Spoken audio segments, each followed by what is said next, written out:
getting bills passed in Congress is a bad thing. Because no Congress is going to repeal legislation. No Congress is going to remove laws. In fact, the only instances of laws being removed happened with massive revolts from the people. There has to be serious backlash before anybody in government is like, oh, this is a bad law. We should probably get rid of that garbage. And that's the world we live in right now. And unfortunately, we live in a world where even the most politically concerned individuals have decided that they would rather have their beans, they would rather have their grains of sand than actually try to stop anything. They are accomplishing nothing. Tiny, tiny roadblocks do not stop a steamroller, because eventually the steamroller rolls over them. You could build your hill of beans, but the steamroller's just going to push it down. It's going to make pinto. You're going to have refried beans for dinner, because it's going to crush them. You like bean paste? Because that's what you get. This soft, quote-unquote, strategic politicking, while valid in terms of you get an immediate or a quicker result in terms of language being slipped into bills, those bills don't stand the test of time. We can't even get our constitutional rights to stand the test of time, and they are explicitly guaranteed to us in the Bill of Rights. With the FBI saying it doesn't need wiretaps to gather information on cell phones, what more example do you need? You have the Constitution itself, the actual paper that grants the authority that created the FBI, declaring you cannot do this. And the FBI is like, yeah, but really we can.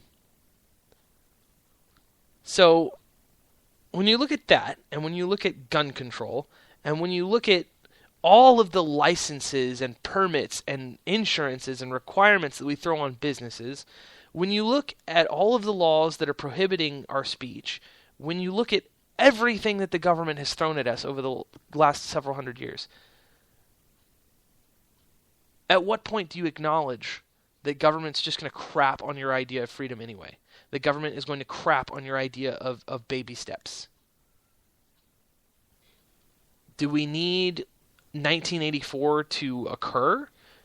Do we need serious, egregious, terrible atrocities to be committed by our government, as they've done in the past, before people will accept, hey, maybe this politicking strategy is not the one that's going to save the country? Just maybe. I don't know.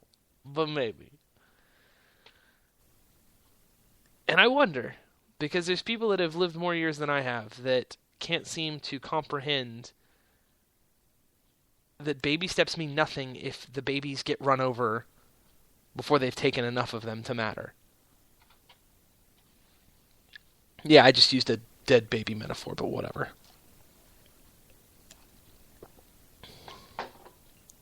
So the thing about Boehner, voting against Boehner, you don't gain much power being on the committee if you're under the Speaker's thumb anyway. You get your tiny legislation in, but if ever there's a bill that's passed that overrules it, which is very likely and happens all the time, you don't get that much out of it. And more importantly, when your roadblock goes into effect on something the Speaker wants, you're going to get crushed anyway. Absolutely. So when it comes down to it, you gain nothing, or a temporary high. And that's why I'm against it. Now, to address the other point, people have said that it would have been a travesty had Nancy Pelosi won the speakership. Now, don't get me wrong. I think Nancy Pelosi is an evil being that was belched up from the depths of Satan's butthole. I believe she is a rank fart that smells of brimstone, sulfur, and dead animals. 100%. I do not like that woman. Or should I say skeleton? Is that the more politically correct term? I don't know. But had she won, Congress would have gotten nothing done. Ladies and gentlemen, do you know what happens when Congress gets nothing done? The American economy booms. Every single time, without fail, the American economy is like, yes, they're not screwing us. We can accomplish things. We can produce wealth. Woohoo! If you need an example of that, look at Obama's economy.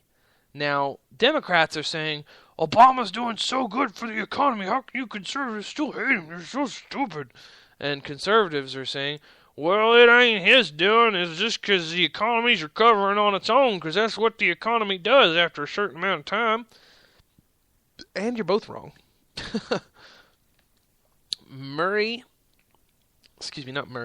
Milton Friedman covered this when Bush was elected, when he was discussing what to do with the Clinton surplus. Now, the Clinton surplus is not actually a Clinton surplus. It's the Clinton Gingrich surplus. When divided government happened under Clinton, nothing got done. And when nothing got done, the economy was like, thanks for not raping us for the next 4 years, guys. We appreciate it.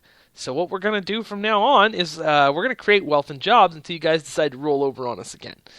And sure enough, as we saw in the Bush years, the government eventually rolled right back over onto the old economy and started beating it senseless. Bang, bang. That's a horrible metaphor and probably too graphic for some of you, but whatever.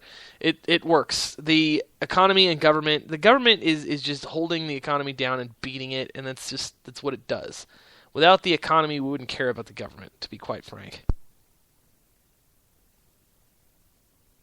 And so, with a Nancy Pelosi speakership and a Mitch McConnell Senate, there would have been nothing passed. Nothing would have passed. Because A, Pelosi, even as speaker, though she may have been introducing the bills she wanted, which would have forced conservatives to vote on things like immigration, they would not have passed any significant legislation, and even if they did, the Senate would not have either let it get to the floor or pass it at all.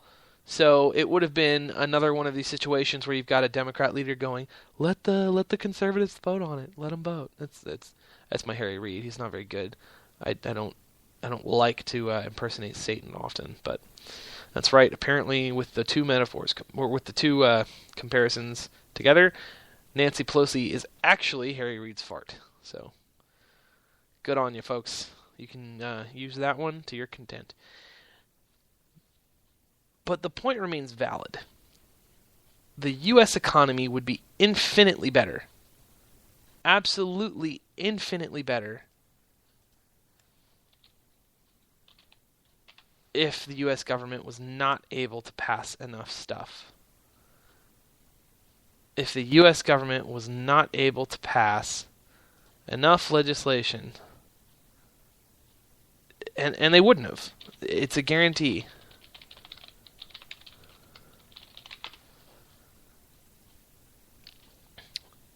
There would have been no anything, no nothing. There would have been no bills.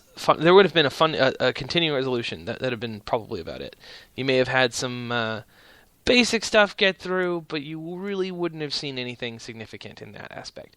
And that's kind of why I've been against this whole push of they all squish Rhino, and this is, nobody else could have won, and it's a stupid vote, and you hurt yourself. Look. I prefer the government that does nothing because I know that's better for the economy, and what's better for the economy is better for me and everyone else around me. Passing more laws and restricting more things is what government does. It's what it was built to do. It is the proven function of government under both parties' leaderships. And I know many of you are avid Republicans and you absolutely think the GOP will save us. But just look what happened when Bush was president. And you can cry 9/11 all you want, but we got bigger government under them, and it wasn't just security.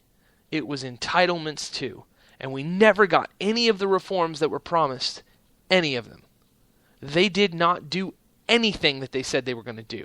except defend America, and that's fine. I am all about defending America as long as you stay the hell off my internet and my cell phone, you don't read my emails, and you just screw the hell off. Go and fight people that are trying to kill me. That's it. Funny enough, that actually brings me to my next topic, which we're going to talk about after the break, ladies and gentlemen. See you in a minute.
Yeah, alright folks.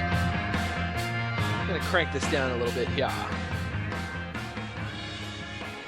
So, the obvious big story in the news today, the one that everybody's been talking about, that I'm sure you've all heard, and is probably the most important story, and it will probably be the most important story of this year and last year, is the French attack. And I am, of course, talking about the attack on the French cartoonist that everybody has been talking about in the news today. The Satire magazine was shot up by two Muslim jihadists, reportedly. And it had been firebombed in the past. I was watching a previous video on it where the guy made his famous quote that everybody's been talking about. But I think it's important to note, obviously, the big specifics. This magazine posted very controversial drawings of the Prophet Muhammad. And that is the Charlie Hebdo magazine is known for doing that. And I'm not in any way justifying the attack. On the contrary, I love their artwork, and I love what they were doing. And I thought it was really funny. They had this one cartoon of the Pope holding up a condom as if it was the communion wafer, which is huge blasphemy. And there's a lot of religious people, I'm sure, had they seen that, would have been quite perturbed. I don't think they would have killed anybody, but I'm sure more than a few people were upset by that on the Christian side. Now,